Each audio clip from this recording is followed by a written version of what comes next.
I am very excited about this room because one of the biggest things that agents are always talking to me about is um, what tech tools are people using and how are agents utilizing different technology? How are they using it to make their business better, more efficient, take out um, any of the work if at all possible or if needed.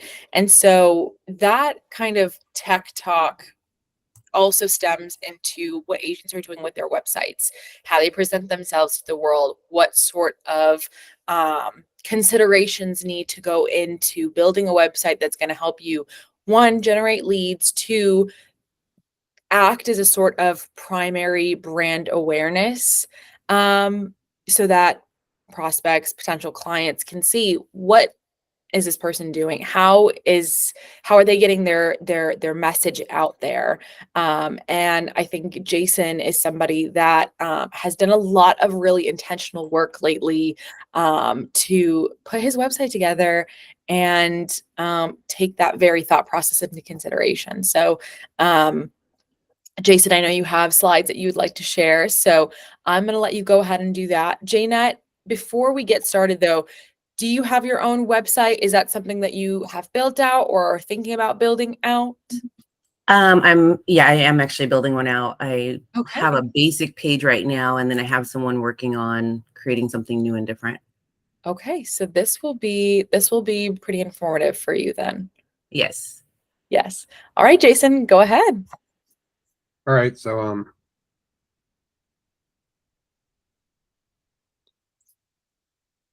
this is what we're doing for the total talk. It's going to be, give me a second. There we go. So it's basically about SEO, search engine optimization, and the biggest thing is just understanding how SEO plays a big role in. I found out that it played a big role because what was happening was, where do people search? And I was finding out, number one is Google, of course, but then number two is YouTube. So with that known, I was thinking, okay, I have to have a variety strategy of advertising to kind of be a backstop to what I market. So when people go there to look, they see it. It might not be like the most likes, but if it's relevant and they're viewing it, it's all about the quality, not the quantity.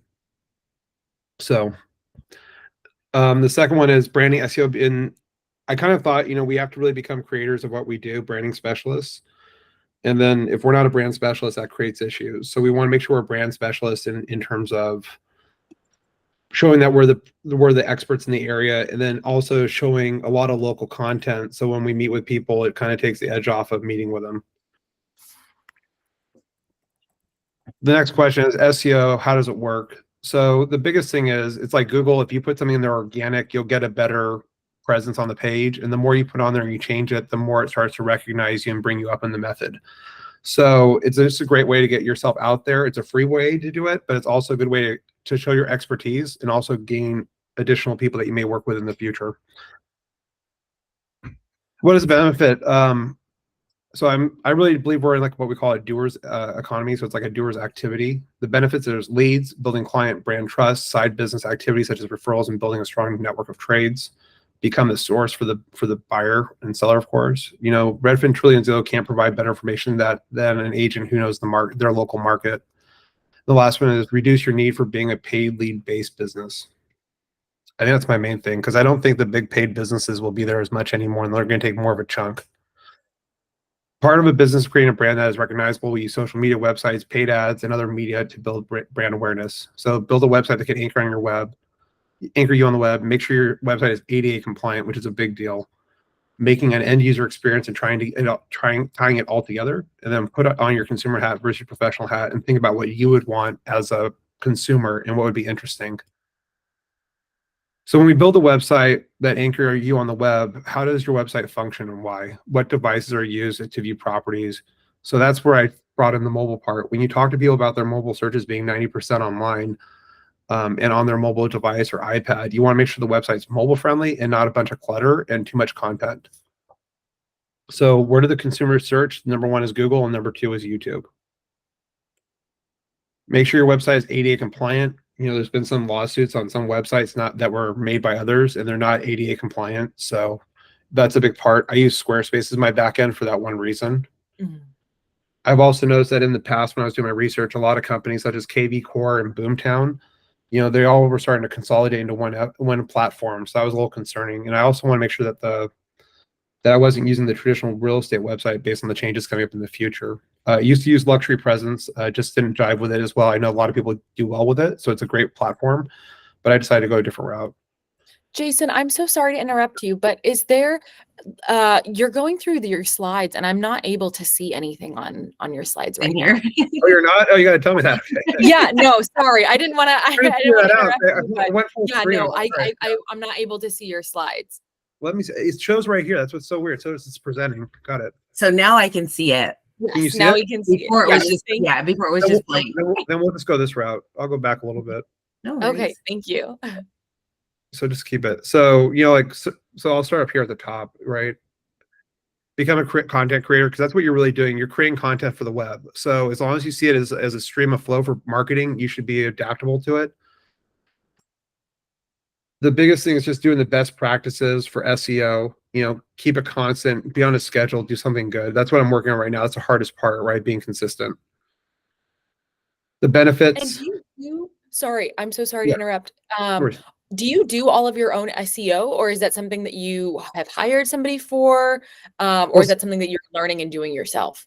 So I work with a bunch of marketing companies, like doing projects. So the thing is, I get a lot of talent that we discuss things, and we discuss certain parts of the business, that how to market better and ways to be more strategic. So I do that with my group, but the reason why I do it so hands-on is I really want to understand how this works to increase the business, right? And if I don't understand this, it's not going to help me increase the business. Absolutely. So Okay. we used to use third parties, but I'll tell you the results are like usually cut and paste from like 15 other people. And remember, SEO is all about being organic and not having the same content. So the goals is to build a website you can anchor on the web, because that's your digital market space, right? And then of course there's your Google and YouTube as your top. And then make sure users can use technology on the website so they are not excluded. That's like a big deal, right? Because we see it everywhere in California. These were the ones I was discussing, the various ones. We used to use Property Minder, but that was a box-in website, so it didn't really give you anything custom.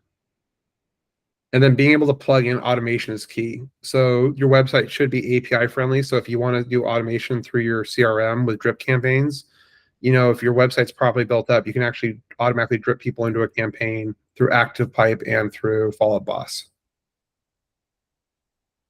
Part of it's scheduling posts. So I always recommend, if you can go to something like Sendable, it's a great platform. It's very inexpensive, but allows you to send out your same content to multiple social media channels. So you're not doing it all the time. So if you're busy with, listings and buyers, and you get in this time where you don't have time to put content out, just set it up automatically and send it out.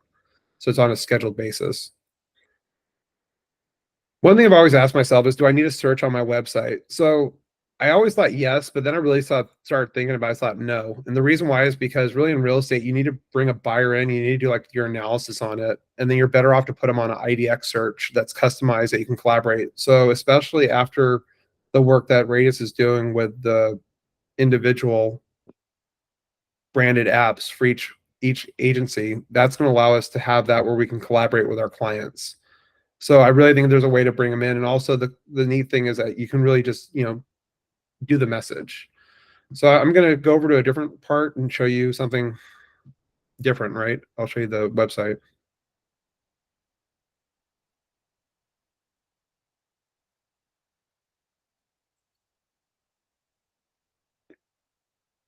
So when we did the website, I decided to go with Squarespace as a backend. And so over time, these photos start to update based on the listings we have in the area that we upload. The biggest thing that they conveyed to me when I was talking to the people that did the website, the company, was that they're basically like an ad firm, was really keep the information very minimal, but keep it concise and not have a bunch of clutter on the page. So we really try to make it where it's really simple, easy to go through, latest properties. Do you subscribe to color theory, Jason? Is there a certain method behind why you chose like this teal color and orange? Because most people are buying more modern colors, so you want to make sure your colors reflect the colors that people like, so they're something people accept. Yeah. Right. Yeah. So like colors do play a role in it, but like even with our logo, it's completely different on here than what you see on the paper. Mm-hmm. It's whited out. It's a black and white base, black or white based logo Yeah. just for the look. This was more just going after because a lot of people like the modern look. So we want to make sure whatever we show kind of fits that, but we also want to make sure that, there's properties that don't fit that, but we want to show that we sell those too, so we don't negate the market, right? Mm-hmm. And then in here, we're going to be doing some videos when we upload it more, but we're going to be adding the video in here pretty soon. They said the best thing to do is just keep it very simple, very sweet, to the point, and update it all the time. And that just helps with the SEO. So the reason why I'm doing all this is because when you start putting all this together and start auto posting the blogs, the thing I loved about Squarespace is that you can actually have a lot of variability in your back end. So they really are a creator's website. And the thing is, they really have good tech stack in the back. So that's pretty much the presentation on SEO. But the main reason is you need something in there that will hold all your different things. So if you want to do a Matterport tour, I can insert this into the page. If I want to do a YouTube video, I can put that in the page. It's just adding all that content so it shows up on my site first. So before it goes out to the MLS, Google's ranking me higher based on the information I'm putting in there. So there's a whole strategy about what you're supposed to do in steps. That's something later. Mm-hmm. Any questions? Discussion? I have a question, Jason.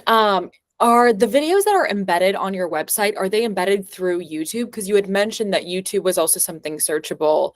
And I want to know, just from an SEO perspective, if you need to be embedding it through YouTube to also add another layer of SEO, or if there's certain keywords and links between different pages in your website, and that's kind of how they're layering their SEO. So the cool thing is when you have these Gmail-based accounts like we do, they already give you, if you have the domain, you pretty much get that domain as your handle.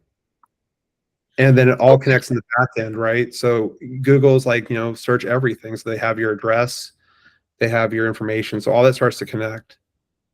But the reason why we're on YouTube is for searchability. So we want to make sure the search words are there. So if it's like a remodel, it says now, like before and after, we'd want to put in there, like, before and after as a tag word, just whatever would be something that would go along with it. Okay. That makes sense. That makes sense. Yeah, we're just driving traffic through different avenues. Does that make sense? All right. Yeah, that makes sense. I had another question. What was I going to ask you? When it came to selecting Squarespace versus like any of the other like website hosts or anything like that, what made you choose Squarespace over something like maybe like GoDaddy or WordPress or any one of those website hosting platforms? So I think the cool thing about Squarespace and where it's really going to go is that I can put a back end for all my clients to log in and view private data. Kind of view it as that's why I say they're a creator platform, right? And our business is creator-based content. Because if we have information that other people don't have, it's important to keep that and not give it to everybody else. So we want to have a back end. So we have actually now on this website, we can create a back end login for our clients to log in and view any market data that we keep in there. So we can have an active link page. So if someone wanted to just check something out, they can log right in there, look at it, and log back out. So it's also creating that connectivity with clients where they have a place to go to as well. Okay. Yeah. That makes sense. Janet, do you have any questions? No questions, but I share sentiments with him with regards to like the KV core and all that good stuff. So I ended up parking mine to where it goes to my LinkedIn just for now until I can get my page redone. So it's kind of neat. Yeah. Do you have anything, I know we kind of touched on it a little bit, Jason, but do you have anything else that you need to be doing as far as building out the website? Anything that you see when you look at it right now and you're like, this is something that we're going to have to come out with another version of, or keep iterating on how the website looks right now? So we keep on adding things onto the list of things to do down the road. So for example, through Squarespace, I can set up a flow chart. So if you're a buyer, I can ask you certain questions through a flow chart, and then I'll get the answers generated. So it doesn't take you to a Google form like everybody else uses. But actually, you can actually automate the process on the website where it just has select tabs. So it's really user friendly. And it's like a questionnaire, but it's really smooth. right? Oh, So what we're doing is we're just creating a better process. So when people go on there, they're not like, oh my gosh, I got to fill out this like, long Google form from my phone and type in the tabs, right? So we're just making it where you can type in there really quickly and make it ease of use. So the only thing we're trying to do is ease the experience out so we can get more leads and contacts. I see. I see. And do you already have like I assume you have a CRM of like cold leads that you're already sending and nurturing and then bringing them over to your homepage. Yeah, so we'll bring those over in the future, but I market differently to cold leads than I do other leads, right? And then we also are starting different drip campaigns. So I mean, when you start doing it, it's like everything starts to change because we're taking like an intake form, and then we'll reach out to you and connect because we want to set you up on the right campaign. Because if someone doesn't have their bearing straight or they don't know their finances, there's no point really discussing it because it's not really going to happen, right? Yeah. So we want to make sure we set them up properly. So if their expectation is, hey, I can go live in this nice area and it's, the average price is like 3 million and the low sale for the year was like, 2.4 and they're at 2 million, that's not going to happen. So being realistic is good too. But I don't like people searching openly because they have a lot of conditions they put in there, like schools, location, and other wants. And the truth is a lot of the times these things that they say, oh, it's a beautiful neighborhood. Why is it less expensive? And we know why it is. But we want to make sure they're searching in the right areas so they don't get like that, buyer fatigue. Yeah, absolutely. We want to keep it really focused for them.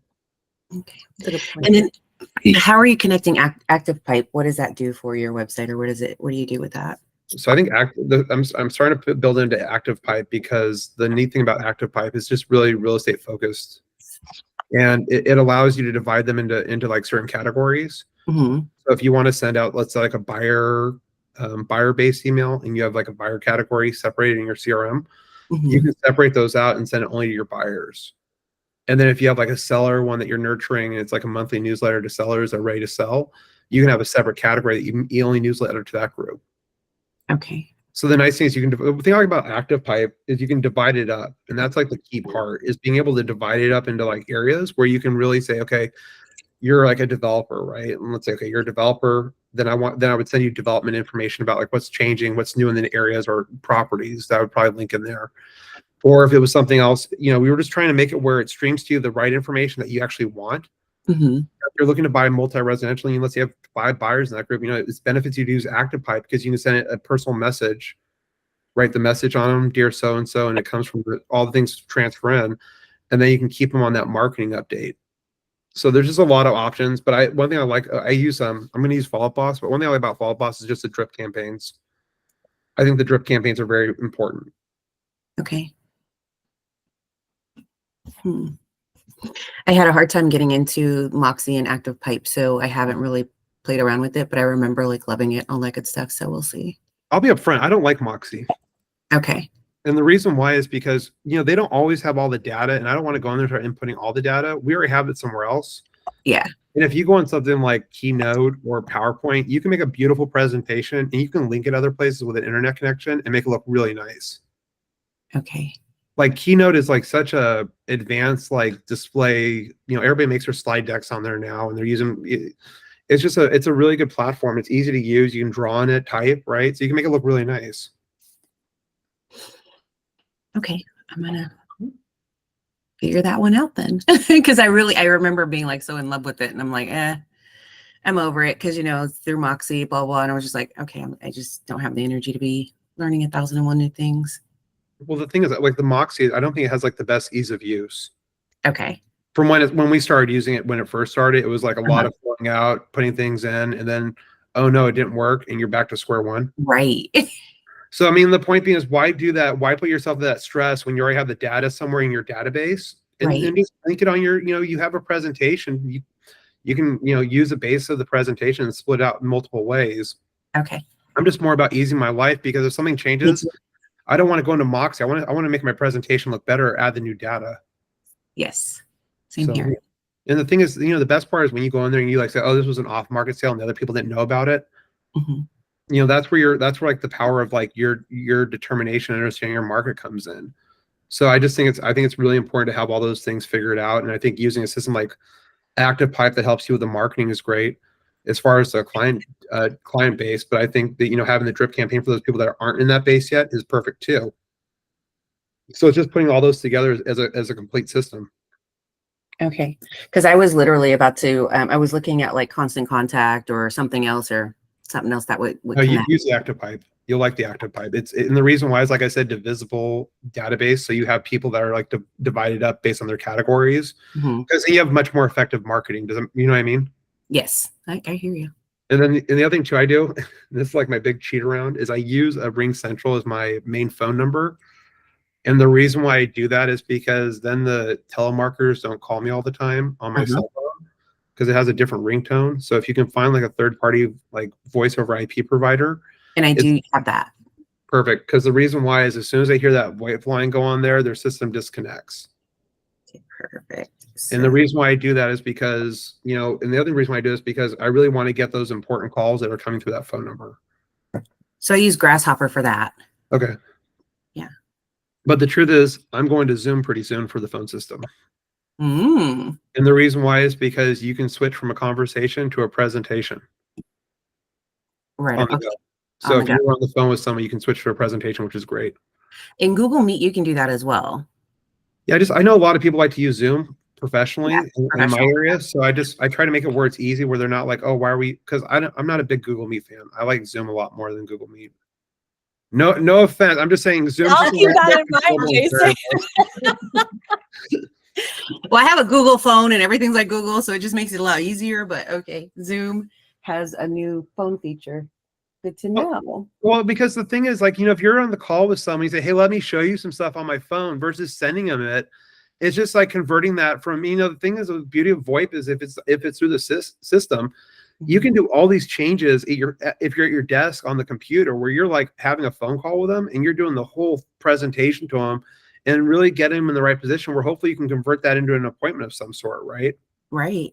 So, the whole thing is just trying to get them, because, it's I never understood with businesses. You call a business and they never like can text you. Like, it's like the dumbest thing. Like, texting to a business has been around for 10 years. Like, Mhm. why would you want to accept text messages from clients instead of phone calls? Because maybe they prefer to text. Our job is to figure out the communication method people want and then to adapt to it, right? Correct.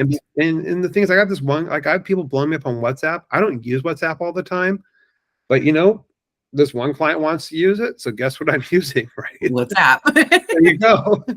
I prefer the iMessage and stuff like that because it's a lot easier, but by the same accord, whatever way they want to communicate, that's the way we communicate, because sometimes there are clients that live in different parts of the world and that's their preferred method for constant communication, so we adapt to it. Right. And by the way, that's what I love about the new app. It's going to have the communication feature in it. Those are things that are powerful features that no one understands. Airbase, like, what we pay to advertise for is communication, right? Like, we're literally trying to communicate what we do for a business to a consumer. To a consumer, absolutely. So remember, the beauty of a website, and this is where everybody forgets it, and especially SEO, if you update it and you use it, at some point you're going to be coming up to other things. And here's the best part. You want to get really tactical, go find out the best agent's name in that area that you're trying to market, grab their name, and then have your website at the top as a paid ad. Okay. So I'm saying there's just a lot of options on how you can do SEO. So my thing is, it's when you get into it, the worst part about SEO is it takes a while to build up, but the best part about it, it's organic. Okay. But also, when you start it and you have your site up, definitely do some paid ads. I'm definitely gonna be adding paid ads in there just to get just get the ball rolling. So I was actually told that or taught that in class too. So I don't care if it's just $20, but just do something just really quick and get it going.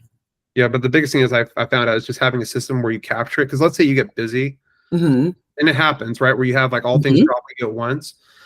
The biggest headache I had is I got mad at myself for not being consistent, because I know I have to be consistent. Right. But then you're working and you're really working the whole time. So I had to figure out a way, like, even saying out like the easiest thing, like Happy 4th of July, Happy Veterans Day or something like that on a post is something better than nothing. So I try to use downtimes to build posts up. So if I know I get busy in certain periods, those are on autopilot, so they don't have an issue. I'm just trying to be consistent, which is like the hardest part. So right. And I'm wondering, like, if you got to touch it, like, you got to get up every morning and touch it at least for an hour. Exactly. Exactly. All right, we are coming up on time, so I want to make sure that we finish off today's conversation. But I think there's a lot of really good groundwork being done here, Jason. And I know SEO is a very layered topic. There's so many things you can do with it, but like you said, the good thing about it is that it's organic, and that way you can do a lot with it and play around with it. But I wanted to thank you so much for your time today, and thank you, Janet, for your participation. We will be doing more rooms like this throughout next month. I'd love to get also Derek May. I'm sure you've probably been connected with him, Jason. He does a lot with SEO too, and is really, really familiar with ways to improve that. And so I know a few other agents as well too, that also really love SEO. And so, and like just playing around with it and learning and just talking about it. So we'll have to get you guys maybe on an SEO panel next month or something like that. Well, I would think for the future, it would be great just to have an open room. And if he wants to do it too, it'd be nice, because I think people have questions sometimes, and I'll have questions. I mean, part of the reason why I looked, because I listened to him speak once and I was really impressed. So I started looking at stuff he was talking about, and that just, you know, the more you collaborate with other agents, because we're not going to really cross each other's paths professionally that much. Yeah. Right. Everybody's so spread out. But I'm saying having people who get it and then building a team who gets it, so you learn, is like, that's the key. And the best thing about Radius is you guys don't put systems in front of us that we have to use, which is nice. So you let people do their business the way their model works, right? And that's kind of that's a strong point for people. It's just you have to have a model that works, where people can build a system that they can use that can effectively communicate for them. And that's why I went with Squarespace. I mean, trust me, it's like it's crazy, but I'm happy I did it, because I go, wow, I don't look like everybody else's website. Absolutely. So, I don't feel like